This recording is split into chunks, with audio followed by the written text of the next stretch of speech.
Gen X did everything right. They went to work, they saved, they didn't complain, and this economy is eating them alive anyway. Gen X is the most financially stressed generation. And I know AARP sounds like your parents' mail pile, but the data is legit. We're close enough to retirement to feel the pressure, but nowhere near secure enough to relax. And here's what's actually happening. You're not bad with money. The entire model you were sold, work hard, save your 401k, retire at 65, that broke a long time ago. Stop diagnosing yourself. Start looking at the systems that failed you. Your reboot move. Stop planning for retirement like it's 1985. Start designing for financial flexibility. Calculate your freedom number. That's not retirement. Freedom. What monthly income lets you work on your terms? Write it down, then reverse engineer one income stream that gets you closer. That's not a side hustle, that's an infrastructure. That's the work. Okay, I am not usually one to brag about expensive trips that I take, but I just got back from the grocery store. Gen X folks are gangster. And I'm telling you this for a reason. When I was growing up, I'm a part of that whole Gen X group. We were taught to process our emotions extremely differently. And quiet is kept, in many ways, we were taught not to express them, right? How many times did you hear growing up, you get a spanking, and then they say, stop crying, I'm gonna give you something to cry for. And you already thinking on your mind, well, I'm fucking crying because you gave me a spanking. That's why I'm crying.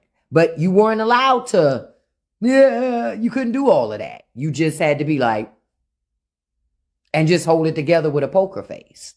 And I think that's why Gen Z folks, we still do the poker face. Like, y'all remember the space shuttle disaster when we were in school, like in the 80s, and they had, and the teachers, they were so excited that another teacher was about to go to space, and they wheel out that little resource card, and they turn the TV on, and we're looking, and we're all like, just looking, you know, and then the spaceship blow up.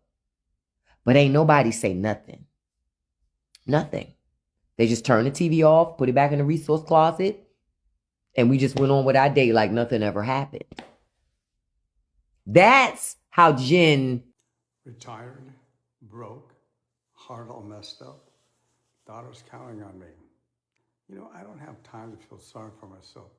You don't either. Look at your life. You got air in your lungs. You got someone who needs you. Then you got more than you think. So what's your excuse? I don't think so. No excuses. Now go. This is the generation that was told, work hard, stay loyal, and you will be fine. So they worked hard, they stayed loyal.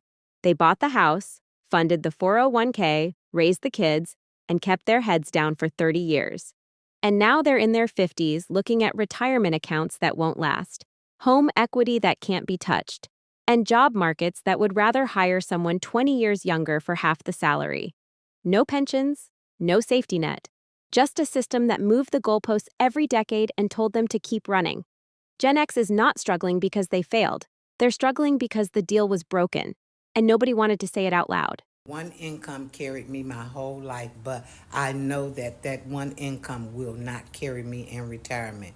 And now it is time to create and build freedom in a different way.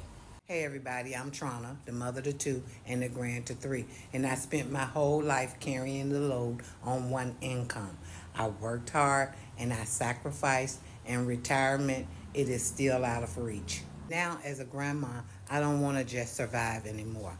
I wanted a way to earn differently from home so that I don't have to live paycheck to paycheck forever. Back in April of 2024, I actually found a program that doesn't require building products or chasing people or even trading time for dollars. It's finally giving me hope for real freedom. If you're tired of scraping by, you don't have to do this alone. Just drop the words ready in my comments because I would absolutely love to share these blueprint details with you. How much cash are you guys keeping in your brokerage account for retirement? So if you've seen my previous videos, you guys know that I am building up kind of our cash account in our brokerage firm. So it will be in a money market fund or a high yield savings account, but yeah, and we're using the bucket strategy. At least I think we will be using the bucket strategy when we retire. And so our plan was to keep 3 to 4 years worth of cash in that brokerage account. So if we retire and the market is in a downturn, we would use that cash to live on. So we don't have to sell any of our investments low. We can wait it out until the market recovers. So, but now I'm kind of rethinking that. I'm thinking maybe 2 years is enough. So I don't know. I if you're kind of in our same, phase where you're prepping for retirement, or if you have retired and you have kept, some amount of money in cash, how much have you kept in cash? Are you regretting it in that you could have deployed some of that cash to buy low when there have been downturns, or, are you good with the amount that you've kept? So let me know, but I am kind of thinking we may just shoot for 2 years instead of the 3 or 4 that we were initially thinking. Okay, bye. Serious question for my fellow Gen Xers. Were you ever taught about high interest bank accounts, or were you just told after you finish school, get a job, save your money, and that was the end of your financial lesson? Tell me in the comments, did you grow up learning about money, or did you just figure it out as you went? I'm 57 and broke. Those are the words of a woman who has gone viral on YouTube after sharing her story about how she left her corporate job that was paying good money. She had a retirement, she had a pension, and she decided to leave that job, move to Atlanta, and pursue her dreams as an actress. And when everything fell through in Atlanta, she found herself dipping into her retirement until that money ran out. This woman shared in her story that God told her not to do it, and she did it anyway. She went against her better judgment, threw caution to the wind, and chased a dream.